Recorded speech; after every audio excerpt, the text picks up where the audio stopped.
students. Hope that all of you be safe, be healthy, and I wish to my all students to gain a healthy life, a progressive life, a happy life. Students, today we are going to discuss your civics chapter, Secularism and Indian Constitution. Today we are going to discuss your civics chapter, Secularism and Indian Constitution. Students, जैसा कि आप class 8 के students हैं, तो ये जो secularism word है वो आपने पहली बार ही सुना होगा या हो सके पहले भी सुना होगा। तो सेक्युलरिज्म की मीनिंग क्या होती है, ये इसका अर्थ क्या होता है, तो चलिए समझते हैं सेक्युलरिज्म। स्टूडेंट्स, आपने कई बार सुना होगा कि इंडिया में 4 कम्युनिटी के लोग रहते हैं, हिंदू, मुस्लिम, सिख, ईसाई, जैन, पारसी, सिख। मेन 4 कम्युनिटी है, हिंदू, मुस्लिम, सिख, ईसाई, और उसके अलावा कुछ और भी कम्युनिटीज़ हैं, जैसे सिख हैं, पारसी हैं, जैन हैं, बौद्ध हैं। तो कई बार आपने सुना होगा, तो सेक्युलरिज्म वर्ड यहीं से निकल के आता है। सेक्युलरिज्म की हिंदी होती है धर्मनिरपेक्ष। यदि कभी आप कॉन्स्टिट्यूशन का प्रियम्बल पढ़े होंगे, यदि आप कभी संविधान की प्रस्तावना पढ़े होंगे, तो उसमें ये वर्ड आता है सेक्युलरिज्म, सेकुलर कंट्री। आपने कई बार ये भी सुना होगा कि इंडिया एक सेकुलर कंट्री है। इंडिया एक ऐसी कंट्री है तो सेकुलर कंट्री है। तो आप सोच रहे होंगे कि सेकुलर की मीनिंग क्या होती है, ये क्या होता है। तो सेकुलर की मीनिंग होती है जिस कंट्री का अपना कोई भी ऑफिशियल रिलीजन ना हो, उसे हम सेकुलर कंट्री कहते हैं। जो कंट्री सारे रिलीजन्स को एक समान इम्पोर्टेंस देता है, इक्वल इम्पोर्टेंस देता है, उसे कहते हैं सेकुलर कंट्री। 1947 में जब इंडिया पाकिस्तान का डिवाइडेशन हुआ था, पार्टीशन हुआ था, तो पाकिस्तान ने तुरंत ही अपना ऑफिशियल रिलीजन मुस्लिम अनाउंस कर दिया। लेकिन इंडिया ने कहा कि नहीं, मेरा कोई ऑफिशियल रिलीजन नहीं है, मैं एक सेकुलर कंट्री हूँ। यानी मेरे अंदर, यानी भारत के अंदर, चाहे जिस धर्म के लोग रहते हैं, हिंदू, मुस्लिम, सिख, ईसाई, जैन, पारसी, मैं सभी धर्मों को समान महत्व देता हूँ, इक्वल इम्पोर्टेंस देता हूँ। मेरा कोई ऑफिशियल धर्म नहीं है, मैं किसी एक धर्म को लेके नहीं चल रहा हूँ। जब कोई कंट्री सारे रिलीजन्स को इक्वल इम्पोर्टेंस देता है, तो उस कंट्री को सेकुलर कंट्री कहते हैं, पंथ निरपेक्ष देश कहते हैं। और आपको एक और बात बता दें, ये जो सेकुलर वर्ड है वो हमारे कॉन्स्टिट्यूशन के प्रियम्बल में, कि ओरिजिनल प्रियम्बल में नहीं था। जब हमारा कॉन्स्टिट्यूशन बना, कब बना, तो 9 दिसंबर 1949। कब इम्प्लीमेंट हुआ, तो 26 जनवरी 1950। तो ये जो सेकुलर वर्ड है वो कॉन्स्टिट्यूशन के प्रियम्बल में नहीं था, ओरिजिनल प्रियम्बल में नहीं था। इसको श्रीमती इंदिरा गांधी जब पीएम थी कंट्री की 1976 में, तो उन्होंने जो है कॉन्स्टिट्यूशन को अमेंड करके, संविधान में संशोधन करके इस सेकुलर वर्ड को उसमें जोड़ा गया था, पंथ निरपेक्षता शब्द जोड़ा गया था उसमें। तो भारत कैसा देश है, तो एक पंथ निरपेक्ष देश है, जिसमें सभी धर्म के लोगों को समान महत्व दिया जाता है, किसी को भी बहुत अधिक या किसी को कम महत्व नहीं दिया जाता। तो मैं उम्मीद करती हूँ, I hope that all of you understand the meaning of secular word, what is the secular and what is unsecular. अब अनसेकुलर कंट्री उसे कहते हैं, जैसे पाकिस्तान है आपका पड़ोसी, ले लेते हैं एग्जाम्पल उसका, को मुस्लिम कंट्री घोषित कर रखा है, यानी वहाँ का जो ऑफिशियल रिलीजन है वो मुस्लिम है।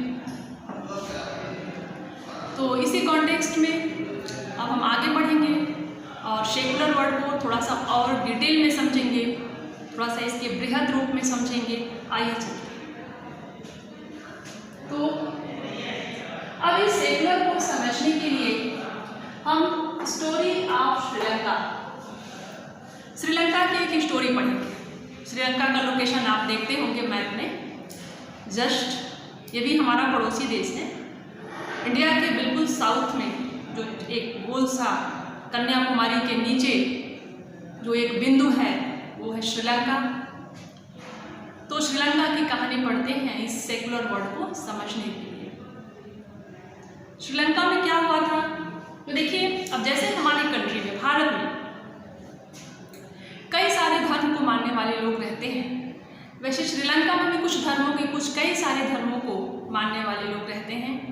अब जैसे आप देख सकते हैं यहाँ पर कि वहाँ पे सिंहलीज है, मेजोरिटी में 74%, Sinhalese in majority 74%, Tamil nearly 18%, Muslim 7%, Christians and other community 1%, 74% Sinhalese, Tamil 18%, Muslims 7% and Christian and other communities 1%। अब देखिए इतने सारे धर्म के मानने वाले लोग यहाँ भी रहते हैं, श्रीलंका में भी, Sinhalese, Tamil, Muslim, Christian and other communities.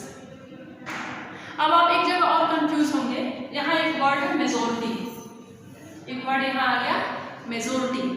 अब मेजोरिटी क्या होता है, तो देखिए स्टूडेंट्स, मेजोरिटी के साथ एक और वर्ड आता है माइनॉरिटी।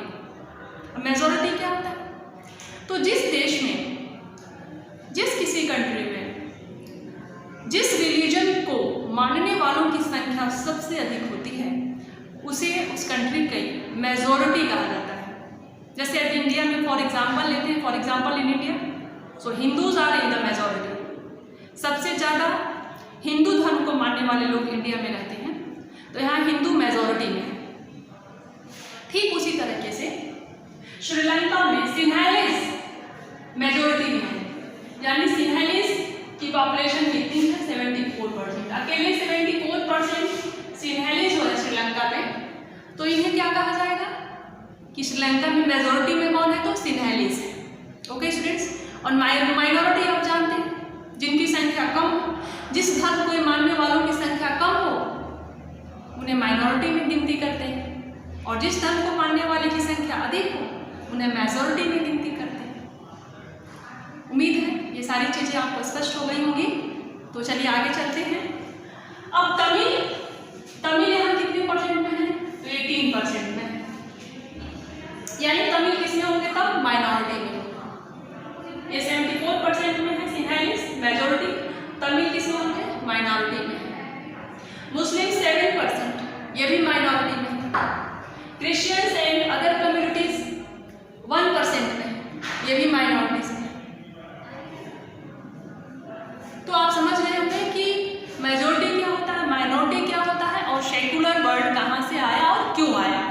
आपको समझ में आ गया होगा कि यदि किसी कंट्री में बहुत सारे रिलीजन्स को मानने वाले लोग रहते हैं तो वहाँ सेकुलर वर्ड यूज करना कितना सेफ होता है, कितना सुरक्षित होता है।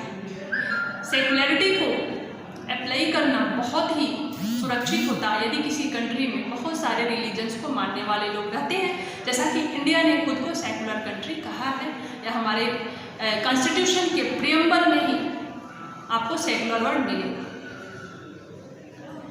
आप सोच सकते हैं कि यदि इंडिया किसी विशेष धर्म को आज लेके चलता, यदि इंडिया का कोई ऑफिशियल रीजन मुस्लिम होता या हिंदू होता या क्रिश्चियंस होता तो आपस में कितनी लड़ाइयाँ होती। जाहिर सी बात है कि यदि ऑफिशियल रिलीजन होता हिंदू या मुस्लिम या सिख या ईसाई तो गवर्नमेंट डिसीजन किसके फेवर में लेती, तो और हिंदूज़ के फेवर में लेती। यदि ऑफिशियल रिलीजन हिंदू होता तो हिंदूज़ के फेवर में, यदि मुस्लिम होता तो मुस्लिम्स के फेवर में। ऐसा ज़्यादा जो है डिसीजन वो उसी रिलीजन के फेवर में लेती और तब किस तरीके से ये जो कम्युनिटीज़ हैं वो आपस में स्ट्रगल करती और किस तरीके से नेशनल इंटीग्रिटी जो है वो अफेक्टेड होती।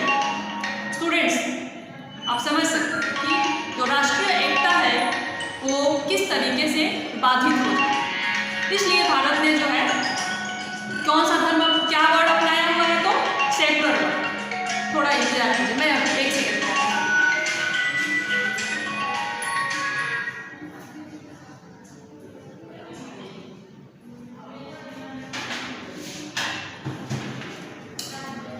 ओके स्टूडेंट्स, तो चलिए अब श्रीलंका में देखते हैं कि क्या हुआ था, क्या कहानी थी श्रीलंका की। तो श्रीलंका में 1956 में श्रीलंका गवर्नमेंट ने एक एक्ट पास किया। कब? 1956 में, जिसमें Sinhala as official language. Sri Lanka government passed an act in 1956, and in this act, the government of Sri Lanka accepted their official language Sinhala. And I hope that all of you understand that Sinhala language is related to Sinhalese. यानी कि इस government ने official language किसको घोषित किया? तो सिंहाला को घोषित किया, और जो सिंहली से रिलेटेड था, जो 74% मेजोरिटी में थे।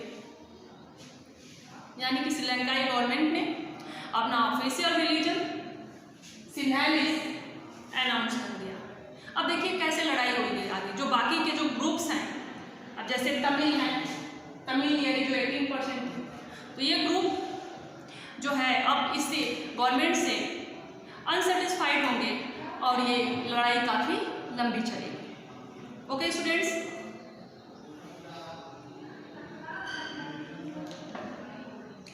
और फिर कुछ दिनों बाद तमिल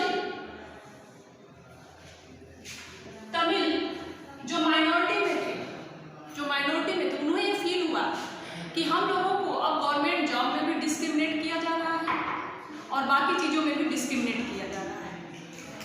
इस तरीके से अब जो है सिविल वॉर स्टार्ट हो गई श्रीलंका में, और सिविल वॉर स्टार्ट होने के क्रम में फाइनली जो है श्रीलंका गवर्नमेंट को जो है तमिल को भी ऑफिशियल लैंग्वेज एक्सेप्ट करना पड़ा। और आजकल जो श्रीलंका की गवर्नमेंट है वो माइनॉरिटी के राइट्स को स्टोर करने का काम कर रही है, यानी माइनॉरिटीज़ के अधिकार सुरक्षित रहें, इसके लिए श्रीलंका गवर्नमेंट काम कर रही है। तो आप समझ सकते हैं कि सेकुलर व्यवस्था कितनी अच्छी है, और यदि कोई कंट्री सेकुलर व्यवस्था अपनाता है तो इन सब चीज़ों से, इन विवादों से, इन कम्युनिटीज़ फाइट से वो सेफ रह सकता है, उसकी इंटीग्रिटी बनी रह सकती है, और वहाँ जो है जस्टिस, लिबर्टी सब कुछ जो है अपने सही और उचित रूप में पाया जा सकता है। ओके स्टूडेंट्स, आज के लिए बस इतना ही, और फिर next video in my next teaching term. Thank you, have a nice day to all of you, bye.